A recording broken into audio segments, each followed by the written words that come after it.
Praise the lord. హల్లెలూయా. ప్రభునందు ప్రియ దేవుని జనాంగమా, నేటి వాక్య ధ్యానము కొరకు మిమ్మల్ని ప్రేమతో ఆహ్వానిస్తూ ఉన్నాను. నేటి వాక్య ధ్యానముగా ఆదికాండము 18వ అధ్యాయము 1 నుండి 15 వచనాలు దేవుని వాక్యాన్ని చదువుకుని ధ్యానం చేసుకుందాం. మరియు మమ్రే దగ్గరనున్న సింధూర వనములో అబ్రహాము ఎండవేళ గుడారపు ద్వారం ముందు కూర్చుని ఉన్నప్పుడు యెహోవా అతనికి కనబడెను. అతడు కన్నులెత్తి చూచినప్పుడు 3 మనుష్యులు అతని ఎదుట నిలువబడి ఉండేరి. అతడు వారిని చూచి గుడారపు వాకిటి నుండి వారిని ఎదుర్కొనుటకు పరిగెత్తి నేల మట్టుకు వంగి, ప్రభువా, నీ కటాక్షము నా మీద ఉన్న ఎడల ఇప్పుడు నీ దాసుని దాటిపోవద్దు. నేను కొంచెము నీళ్లు తెప్పించెదను. దయచేసి కాళ్ళు కడుగుకొని ఈ చెట్టు క్రింద అలసట తీర్చుకొనడి. కొంచెము ఆహారము తెచ్చెదను. మీ ప్రాణములను బలపరుచుకొనడి. తరువాత మీరు వెళ్ళవచ్చును. ఇందు నిమిత్తము గదా మీ దాసుని యొద్దకు వచ్చితిరి అనెను. వారు నీవు చెప్పినట్లు చేయుమనగా అబ్రహాము గుడారములోనున్న శారా యొద్దకు త్వరగా వెళ్ళి, నీవు త్వరపడి 3 మానికల మెత్తని పిండి తెచ్చి పిసికి రొట్టెలు చేయమని చెప్పాను. మరియు అబ్రహాము పశువుల మందకు పరుగెత్తి ఒక మంచి లేత దూడను తెచ్చి ఒక పనివానికి అప్పగించాను. వాడు దాన్ని త్వరగా సిద్ధపరిచాను. తరువాత అతడు వెన్నను పాలను తాను సిద్ధము చేయించిన దూడను తెచ్చి వారి ఎదుట పెట్టి వారు భోజనము చేయుచుండగా వారి యొద్ద ఆ చెట్టు క్రింద నిలుచుండెను. వారు అతనితో, నీ భార్య అయిన శారా ఎక్కడ ఉన్నదని అడుగగా అతడు, అదిగో గుడారములో ఉన్నదని చెప్పాను. అందుకైన మీదిటికి ఈ కాలమున నీ యొద్దకు నిశ్చయముగా మరలా వచ్చేదను. అప్పుడు నీ భార్య అయిన శారాకు ఒక కుమారుడు కలుగునని చెప్పాను. శారా ఆయన వెనుక ఉండిన గుడారపు ద్వారముందు వినుచుండెను. అబ్రహామును శారాయును బహుకాలము గడిచిన వృద్ధులై ఉండిరి. స్త్రీ ధర్మము శారాకు నిలిచిపోయెను గనుక శారా, నేను బలము ఉడిగిన దాననైన తరువాత నాకు సుఖము కలుగున, నా యజమానుడును వృద్ధుడినై ఉన్నాడు కదా అని తనలో నవ్వుకొనెను. అంతటా యెహోవా అబ్రహాముతో, వృద్ధురాలనైన నేను నిశ్చయముగా ప్రసవించెదనా అని శారా నవ్వనేలా? యెహోవాకు అసాధ్యమైనది ఏదైనా ఉన్నదా? మీదిటికి ఈ కాలమున నిర్ణయ కాలమందు నీ యొద్దకు తిరిగి వచ్చేదను. అప్పుడు శారాకు కుమారుడు కలుగును అనెను. శారా భయపడి నేను నవ్వలేదని చెప్పగా ఆయన, అవును, నీవు నవ్వితివి అనెను. ఆమేన్. ప్రభునందు ప్రియ దేవుని పిల్లలారా, చదవబడిన లేఖనము నిమిత్తమై ప్రార్థన చేద్దాం. పరలోకమందున్న మా ప్రియ తండ్రి, గొప్ప దేవానికి వందనాలయ్యా. ఏ మంచి లేని మా జీవితంలో మరొక నూతన దినాన్ని దయచేసినందుకే స్తోత్రాలు తండ్రి. ఈ ఉదయ కాలమున మేము ధ్యానం చేయటం కొరకు చదువుకున్న ఈ లేఖన భాగాన్ని మా కొరకు దీవించండి. ఈ లేఖన భాగముల నుండి కొన్ని ఆత్మీయ పాఠాలు మీరే మాకు బోధించి నేర్పించమని యేసయ్య పరిశుద్ధ నామమున ప్రార్థించి వేడుకుంటూ ఉన్నాము తండ్రి. ఆమేన్. ప్రభునందు ప్రియ దేవుని పిల్లలారా, 18వ అధ్యాయము ఆదికాండములో దేవుడు అబ్రహాము దగ్గరకు మరి దిగి వచ్చినట్లుగా 3 వ్యక్తులు మరి అబ్రహామును దర్శించినట్లుగా అబ్రహాము వారికి పరిచారము చేసి వారికి ఆహారం పెట్టినట్లుగా ఆ 3 వ్యక్తులు ఆహారాన్ని భుజించి మరి మీదిటికి కాలమున మరి మరలా నీ దగ్గరికి వస్తాను, నీకు కుమారుడు కలుగుతాడు, శారా నీకు కుమారుని కట్టుంది అని దేవుడు చెప్పినప్పుడు శారా ఆ మాటకు తనలో మరి బలము ఉడిగిన దానినైనా నాకు మరి ఈ వృద్ధాప్యములో నేను కుమారుని కట్టానా అని చెప్పి మరి మనస్సులో నవ్వుకోవడం, ఆ నవ్విన స్థితిని దేవుడు మరి పసిగట్టడం, మరి దేవుడు తప్పక ఆ కార్యం జరిగిద్దని వాగ్దానం చేయటం, మరి దానికి నేను నవ్వలేదని శారా అన్న మాటకు నీవు నవ్వితివని ఆయన ఖండితంగా చెప్పడం మనం చదువుకున్న ఈ 15 వచనాలలో రాయబడినటువంటి మాటలు. ప్రియమైన పిల్లరా, ఇక వచనం వెంబడి వచనాన్ని మనం ధ్యానం చేద్దాం. అబ్రహాము మమ్రే దగ్గర ఉన్నటువంటి సింధూర వనంలో ఉన్నప్పుడు మరి దేవుడు మరి 2 వ్యక్తులతో కలిసి అబ్రహామును దర్శించినట్లుగా మనం చూస్తూ ఉన్నాం. ప్రియమైన పిల్లరా, మరి మొదటి వచనంలోనే మనం చూస్తున్నప్పుడు ఎండవేళ అబ్రహాము మమ్రే దగ్గరనున్న సింధూర వనములో మరి గుడారపు ద్వారమందు కూర్చుని ఉన్నప్పుడు యెహోవా అతనికి కనబడెను. ఇదేం పిల్లరా, మరి అబ్రహాము దగ్గరికి వచ్చింది యెహోవా దేవుడే అని మరి తాను మరి అక్కడ ప్రభువా అని వారిని సంబోధించడంలో మనం చూస్తూ ఉన్నాం. వచ్చింది ముగ్గురు, కానీ సంబోధించింది ఒక్కరినే. అంటే ఏమిటి దాని అర్థం? మరి తన దగ్గరికి వచ్చింది మరి యెహోవా దేవుడే అని ఆ ఇద్దరు వ్యక్తులు మరి దూతలు అని మరి ప్రిదేన్ పిల్లరా ఆయన గమనించి ఉండవచ్చు. అందుకే మరి ప్రభువా అని ఆయన సంబోధించడం మనం చూస్తూ ఉన్నాం. మరి 3వ వచనంలో మరి చూసినట్లయితే, ప్రభువా నీ కటాక్షము నా మీద ఉన్న ఎడల ఇప్పుడు నీ దాసుని దాటిపోవద్దు అన్నారు. ప్రిదేన్ పిల్లరా, అబ్రహాము దగ్గరికి వచ్చింది దేవుడే అని, ఆయన యెహోవా దేవుడే అని, తరువాత ఆయనతో పాటు ఉన్నటువంటి ఇద్దరు వ్యక్తులు దేవుని యొక్క దూతలు అని మరి మనం జ్ఞాపకం చేసుకోవచ్చు. ఎందుకు ఈ మాట అంటున్నానంటే, తర్వాత 19వ అధ్యాయం మరి మొదటి వచనంలో మనం చూస్తే ఆ సాయంకాలమున ఆ ఇద్దరు దేవదూతలు అని అక్కడ రాయబడి ఉంది. కాబట్టి యెహోవా దేవుడు మరి అబ్రహామును దర్శించినట్లుగా మరి ఈ మాటలు మనం చూస్తాం. యెహోవా దేవుని ప్రత్యక్షతలో ఇది చాలా ప్రాముఖ్యమైనటువంటి విషయం. ఎందుకంటే ఇక్కడ ఆయన మానవ రూపంలో అబ్రహాము దగ్గరకు వచ్చాడు. అయితే తండ్రి అయిన యెహోవాను ఎవరు చూడలేదని నూతన నిబంధన మరి మనకు తెలియజేస్తూ ఉంది. ప్రిదేన్ పిల్లరా, మరి ఇది ఎలా సాధ్యమవుతుంది? ఇంతకు ఈ యెహోవా ఎవరు అనేటువంటిది మనం తర్వాత ధ్యానం చేద్దాం ప్రిదేన్ పిల్లరా. ఇక 3 నుండి 5 వచనాలు మనం చూసినట్లయితే, మరి ప్రభువా నీ కటాక్షము నా మీద ఉన్న ఎడల నీ దాసుని దాటిపోవద్దు, నేను కొంచెం నీళ్లు తెప్పించేదను, దయచేసి కాళ్ళు కడుగుకొని ఈ చెట్టు క్రింద అలసట తీర్చుకునడి, కొంచెం ఆహారము తెచ్చేదను, మీ ప్రాణములను బలపరచుకునడి, తరువాత మీరు వెళ్ళవచ్చును. ఇందు నిమిత్తము కదా మీ దాసుని వద్దకు వచ్చిన నేను, వారు నీవు చెప్పినట్లు చేయుము అనగా. ఇదేం పిల్లరా, ఈ 3 నుండి 5 వచనాలు మనం చూసినట్లయితే, అబ్రహాము తనకు కనబడినటువంటి ముగ్గురికి మరి ఆతిథ్యం చేయడానికి ప్రయత్నించడం మనం చూస్తూ ఉన్నాం. ఆయన దగ్గరికి వచ్చినటువంటి ఆ ముగ్గురికి మరి అబ్రహాము భోజనం పెట్టాలని, ఆతిథ్యం ఇవ్వాలని ఆలోచన కలిగి ఉన్నాడు. ఇదేం పిల్లరా, ఇక్కడ ఒక ప్రాముఖ్యమైన విషయం మనం గమనించాలి. ఏంటంటే, అబ్రహాము దగ్గరికి వచ్చింది ముగ్గురు అయినప్పటికీ అతను ఒకరిని మాత్రమే ప్రభువా అని సంబోధిస్తున్నాం. నాకు ఆల్రెడీ నేను చెప్పాను. ఇదేం పిల్లరా, ఆ ఒక్కరే యెహోవా దేవుడని మనకు ప్రారంభ వచనం తెలియజేస్తూ ఉంది. యెహోవా అతనికి కనబడినటువంటి మాటలో మరి మనం ఆ మాటను మనం చక్కగా ధ్యానం చేయవచ్చు. ఇదేం పిల్లరా, మరి ఆ ఒక్కరే యెహోవా దేవుడని మనకు ప్రారంభ వచనం తెలియజేస్తుంది కదా. యెహోవా అతనికి కనబడినటువంటి మాట అక్కడ వ్రాయబడింది. మిగిలిన ఇద్దరు దేవదూతలు.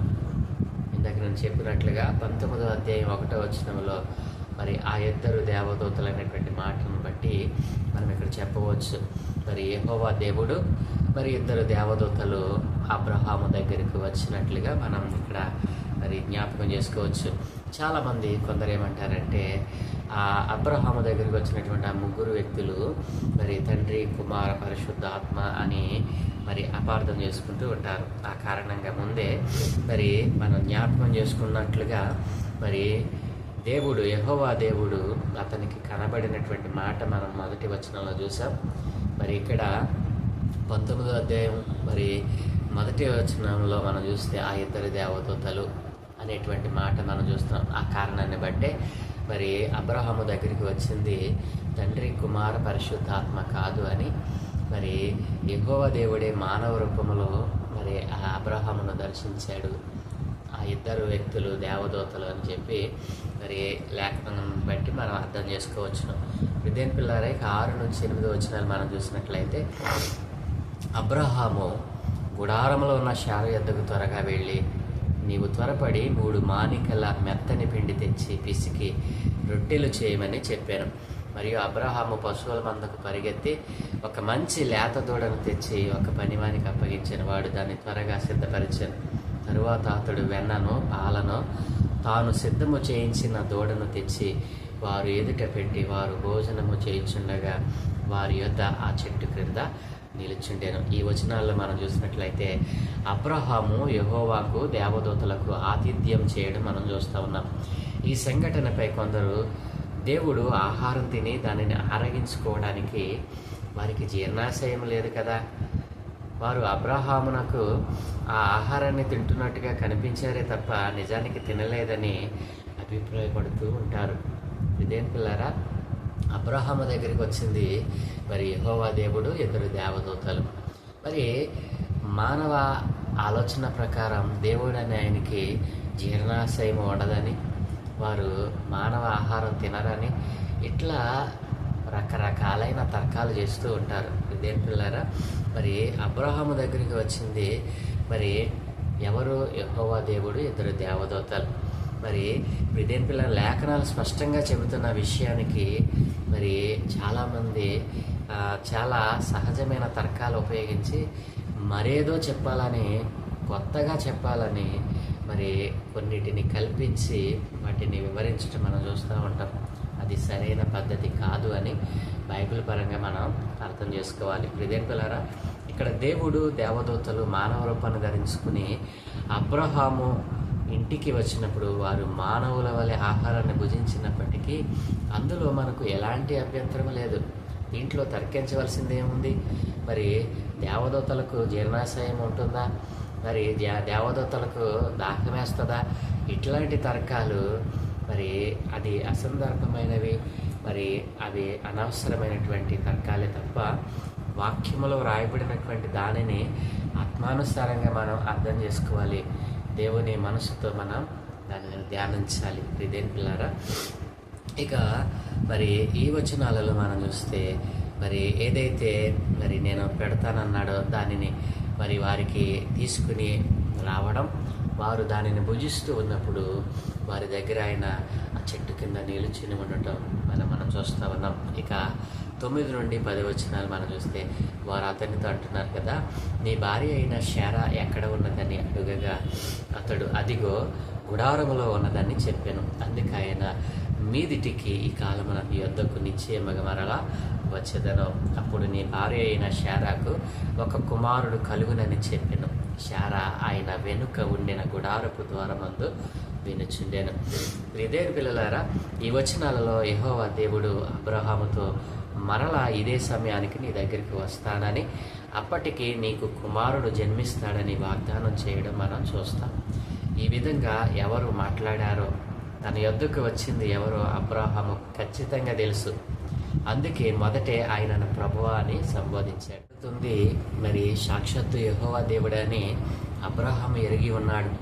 ఆ కారణాన్ని బట్టి మరి ఆయనను ప్రభువా అని సంబోధించడం మనం మరి మొదటి వచనంలోనే చూసాం. కాబట్టి దేవుడు అంటున్నాడు కదా, అందుకు ఆయన మీదిటికి ఈ కాలమున నీ యొద్దకు నిశ్చయముగా మరలా వచ్చేదను.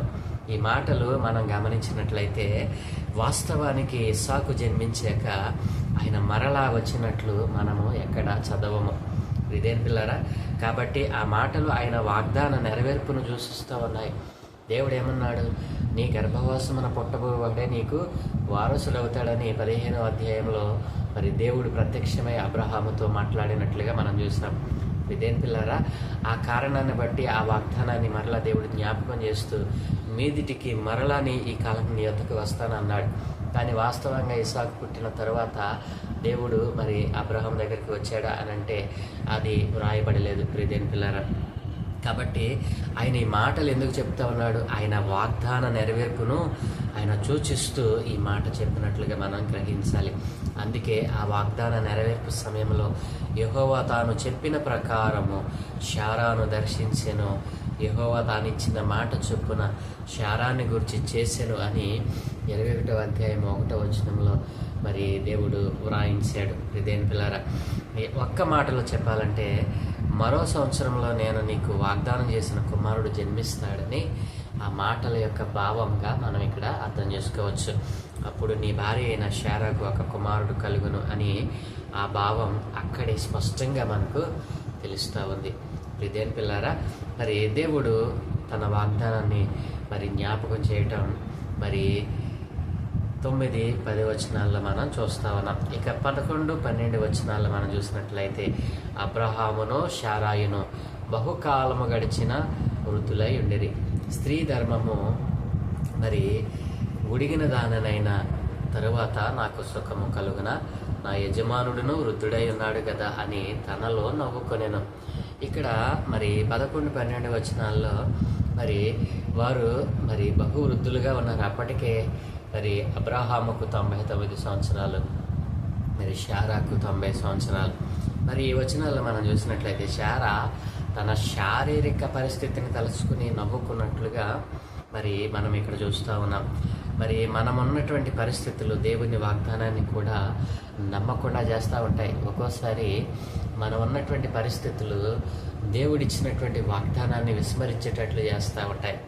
అయితే మనమున్న పరిస్థితులు దేవుని వాగ్దానాన్ని కూడా నమ్మకుండా చేస్తాయనడానికి మరి ఇదొక మంచి ఉదాహరణ. ఇదేంటిలారా, అందుకే మనం మనపై కాకుండా వాగ్దానం చేసిన దేవునిపై ఆధారపడాలి. చాలామంది వాగ్దానం చేసిన దేవునిపైన ఆధారపడకుండా మనపై మనము నమ్మకం పెట్టుకొని వాగ్దానం చేసిన సర్వశక్తి కలిగిన దేవుణ్ణి మనం మర్చిపోతూ ఉంటాం. అందుకే మన జీవితంలో ఆ వాగ్దానాలు నెరవేరకుండా అలాగనే ఉండిపోతూ ఉన్నాయి. ఇదేం పిల్లారా, మరి వాగ్దానం చేసినటువంటి దేవుడు ఎవరు? ఆయన సర్వశక్తి కలిగిన దేవుడని మనం గుర్తించాలి. ఇక్కడ శారా తన శరీర తత్వాన్ని చూసి, తన భర్త శరీర తత్వాన్ని చూసి మరి వృద్ధాపంలో మాకు సుఖం కలుగుతుందా, సంతోషం వస్తుందా, ఇది సాధ్యమేనని తనలో తను నవ్వుకుంటా ఉంది. ఇదేం పిల్లరా, ఆ విషయాన్ని దేవుడు పసిగట్టాడు. ఇదేం పిల్లరా, మనం చూస్తే మరి నవీన శారా మరి తరువాత ఆయన పలికిన మాటలను విశ్వసించి ఇస్సాకును కనే శక్తిని పొందుకున్నట్లు మనం చూస్తూ ఉంటాం. ప్రిదేన్ పిల్లారా, ఇక్కడ శారా నవ్వింది, కానీ మరి ఆ తరువాత ఇస్సాకును కనేటువంటి ఆ బలాన్ని పొందుకున్నట్లుగా మనం చూడగలం. ప్రిదేన్ పిల్లారా, ఇందుకు మరి ఏప్రిల్కు రాసిన పత్రిక 11వ అధ్యాయం 11వ వచనంలో మనం చూస్తే విశ్వాసమును బట్టి శారాయు వాగ్దానం చేసిన వాడు నమ్మదగిన వాడని ఎంచుకునేను గనుక తాను వయసు గతించినదైనను గర్భము ధరించుటకు శక్తిని పొందుకుందండి. హల్లెలూయా. ఇదేం పిల్లరా, వాగ్దానం చేసిన దేవుడు సర్వశక్తి కలిగిన దేవుడు. ఆ సర్వశక్తి కలిగిన దేవునిపైన ఆధారపడకుండా ఒక్కొక్కసారి మనపైన మనము ఆధారపడతా ఉంటాం. ఇదేం పిల్లరా, శారా మరి దేవుని యొక్క శక్తిని పొందుకున్నట్లుగా, దేవుని యందు విశ్వాసం నుంచి ఇస్సాకును కనేటువంటి ఆ శక్తిని పొందుకున్నట్లుగా మరి దేవుని వలన అది సాధ్యమైందని విశ్వసించింది. అందుకే మరి అనేక జనములకు తల్లిగా ఆమె మరి కొనియాడబడింది. ప్రియదేవి పిల్లారా, ఇక 13, 15 వచనాలు మనం చూస్తే అంతటా యెహోవా అబ్రహాముతో వృద్ధురాలనైనా నేను నిశ్చయముగా ప్రసవించదునని శారా నవ్వనేలా, యెహోవాకు అసాధ్యమైనది ఏదైనా ఉన్నదా? మీదిటికి ఈ కాలమున నిర్ణయ కాలమందు నీ యొద్దకు తిరిగి వచ్చేదను, అప్పుడు శారాకు కుమారుడు కలుగును అనేను. శారా భయపడి నవ్వలేదని చెప్పగా ఆయన అవును, నీవు నమ్మితివనేను. ఈ వచనాలలో మనం చూస్తే యెహోవా శారా నవ్వును ప్రశ్నించడం, ఆమె భయంతో అబద్ధం చెప్పడం మనం ఇక్కడ చూస్తూ ఉన్నాం. విద్యార్థులు అందుకు ఆయన మొదట యెహోవాకు అసాధ్యమైనది ఏదైనా ఉన్నదా అని మరి అబ్రహాముతో మాట్లాడడం మనం చూస్తూ ఉన్నాం. మరి దేవుడు ఎప్పుడైతే నిర్ణయ కాలం మందు మీదటికి ఈ కాలంలో నీకు కుమారుడు కలుగుతాడని చెప్పినప్పుడు మరి శారా తనపై తాను నమ్మకం పెట్టుకుని నవ్వింది. ఆ విషయాన్ని దేవుడు పసిగట్టి మరి నీవు నవ్వావు అని మరి ఆమెతో అన్నప్పుడు ఆమె భయంతో నేను నవ్వలేదని అబద్ధం చెప్పడం మనం ఇక్కడ చూస్తూ ఉన్నాం. ఇదేం పిల్లారా, మరి దేవునికి అసాధ్యమైనది ఏదైనా ఉన్నదా? ఆయన మరి మాటలో మాట్లాడుతూ అంటున్నారు కదా, యెహోవాకు అసాధ్యమైనది ఏదైనా ఉన్నదా? మరి వాగ్దానం చేసిన వాడు నెరవేర్చకుండా ఉంటాడా? మరి దానికి మరి ఇదేం పిల్లరా, ఆమె నవ్వడానికి గల కారణాన్ని ఆయన నిర్వీర్యం చేస్తూ ఉన్నాడు. శారా నవ్వింది ఆ నవ్వును నిర్వీర్యం చేయటానికి, మరి ఆ అబద్ధాన్ని ఆయన బట్టబులు చేస్తూ ఉన్నాడు. ఇదేం పిల్లరా, అవును, మన జీవితంలో కూడా చాలా తప్పులు చేస్తూ ఉంటాం, కానీ నేను చేయలేదని బుకాయిస్తూ ఉంటాం. మరి దానిని బయలుపరచడానికి దేవుడు ఎవరినో ఒకరిని ఆయన వాడుకుంటారు. ఇదేం పిల్లరా, మనం చూసినట్లయితే మరి ఈ యొక్క పరిస్థితిని మనం ఆలోచన చేసినట్లయితే ఇదేం పిల్లరా, ఆమెను బలపరుస్తానికి ఆ మాట అంటున్నాడు తప్ప ఆమెను మరి కించపరచడానికి మాట దేవుడు అనటం లేదు. మరి శారాని బలపరచడానికే దేవుడు ఆ మాటను అన్నట్లుగా మనం చూస్తూ ఉన్నాం. మరి నవ్వితివంటూ ఆమె చెబుతున్న అబద్ధాన్ని కూడా బహిర్గతం చేయడం ఇక్కడ మనం చూస్తూ ఉన్నాం.